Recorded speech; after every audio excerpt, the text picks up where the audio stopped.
இந்த இறை உணர்வை பற்றின புரிதல் உங்களுக்கு வந்துவிட்டால், உண்மையான இன்பம் அப்படிங்கிறத பற்றின புரிதல் நமக்கு வந்துவிட்டால், இந்த காம குரோத லோபங்களை பற்றியெல்லாம் கொஞ்சம் கூட நமக்கு எண்ணம் இல்லாமல் போய்விடும்.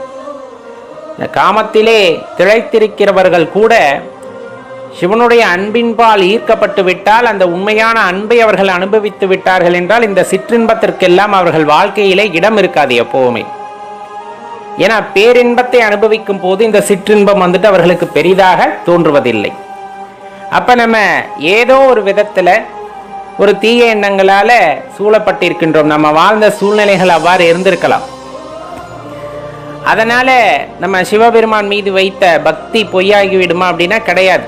நீங்க உண்மையான பக்தி அவர் மீது செலுத்த செலுத்த அந்த இன்பத்தை உணர ஆரம்பித்து விடுவோம். உண்மையான அந்த இன்பத்தை உணர ஆரம்பித்து விடுவோம். எது வாழ்க்கையிலே நமக்கு ரொம்ப முக்கியம் என்பதை உணர ஆரம்பித்து விட்டால், இந்த கோபம், இந்த குரோதம், மதம், இந்த போல ஆசா பாசங்கள் இதையெல்லாம் தேவையில்லாதது அப்படின்னு கொஞ்சம் கொஞ்சமா ஒதுக்க ஆரம்பிச்சோம்.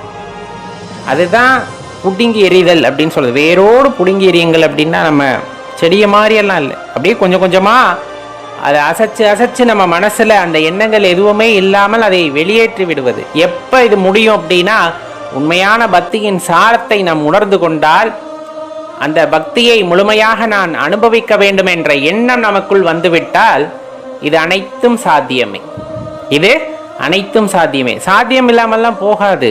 நீங்க அப்படியெல்லாம் நினைக்க வேண்டாம். இல்லைங்க ஐயா, பல வருஷமா நான் இப்படித்தான் இருக்கேன், எனக்கு முன்கோபம் ஜாஸ்தி, யார் எது சொன்னாலும் உடனே வினையாற்றி விடுவேன்.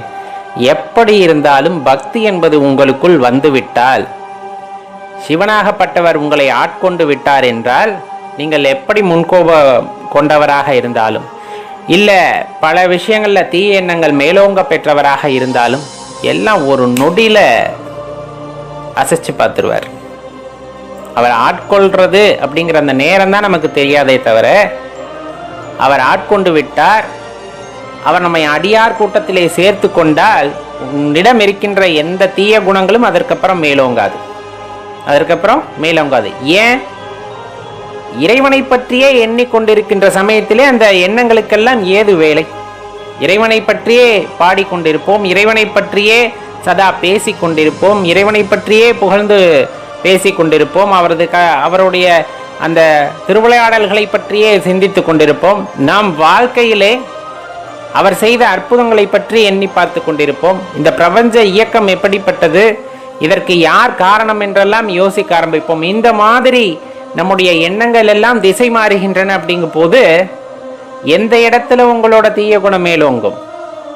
பிறரை அழிக்க வேண்டும் என்ற எண்ணம் வராது, பிறரோடு ஒப்புமை செய்ய வேண்டும் என்ற எண்ணம் வராது, இன்னும் பிறர் பொருளை கவர வேண்டும் என்ற எண்ணம் வராது. ஏன்?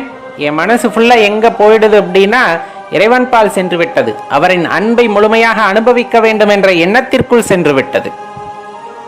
அப்படி சென்றுவிட்ட பிறகு எனது எண்ண அலைகளிலே மாற்றம் வருமாம்னா, கண்டிப்பா ஒரு நல்ல எண்ண அலைகளாக அங்கு உண்டாகும். அதன் பலனாக இறைவனின் அன்பை பூரணமாக நீங்கள் உணர்ந்து கொள்வீர்கள். அதுதான் அந்த இடத்துல அடியார் பெருமக்களுக்கு கிடைக்கின்ற வரம். அதான் அடியார் பெருமக்களுக்கு கிடைக்கின்ற பெரிய வரம். அப்ப நம்ம எப்படிப்பட்ட எண்ணம் உடையவராக இருந்தாலும், எப்படிப்பட்ட குணநலன்கள் வாய்க்க பெற்றவராக இருந்தாலும், முதல் முறை இறைவனை கைகூப்பி வணங்குவது அப்படிங்கிறது தான் நம்மளுடைய மைல்கல். அதுக்கப்புறம் எல்லாமே இறைவன் பார்த்து கொள்வார். அதுக்கப்புறம் நம்ம வாழ்க்கையில என்ன நடக்கணும், எப்படி நடக்கணும், எல்லாமே இறைவன் பார்த்து கொள்வார். நம்முடைய கடமைகளை சரிவர செய்து கொண்டிருந்தால் போதுமானது. இன்னமும் சொல்ல போனா, அடியார் பெருமக்கள், பக்தியிலே சிறந்த சிவபக்தர்கள் எல்லாம் தன்னுடைய பக்தியை உயர்வென்று கூட மனதாலே நினைத்து கூட பார்க்க மாட்டார்கள். சக அடியார்களையும் இறைவனாக பார்க்கின்ற பாவிக்கின்ற தன்மை உடையவர்களே உண்மையாக இறைவனின் அன்பிற்கு ஆட்பட்டவர்கள். அதிலையுமே சில நேரங்களில் சோதனை வந்துடும். இறைவன் அதிலையுமே சோதனை வைப்பார். ஏன்னா அடியேன் இறைவன் மீது வைத்திருக்கின்ற அன்பு அப்படிங்கிறது வேற. இன்னும் பெருமக்கள் இருக்கிறார்கள். அந்த உயர்ந்த அன்பு, அவர்கள் எல்லாம் இறைவன் மீது வைத்திருக்கிற அன்பானது மிகவும் உயர்ந்த அன்பு. அவர்களுடன் நம்ம எல்லாம் ஒப்பிட்டு பேசவே கூடாது. ஒப்பிட்டு பார்த்தலே பெரிய குற்றம். அப்படிப்பட்ட சூழ்நிலையிலே நம் மனதிலும் கர்வத்தை ஏற்படுத்துகின்ற நாட்களோ நிமிடங்களோ வரும்.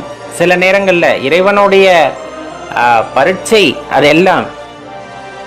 நம்மை விட பக்தியில் உயர்ந்தவரா அப்படிங்கிற எண்ணம் ஒருவரை பார்த்து நமக்குள் வந்துவிட்டாலே அது போய்விட்டது என்ற அர்த்தம். என்ன போய்விட்டது?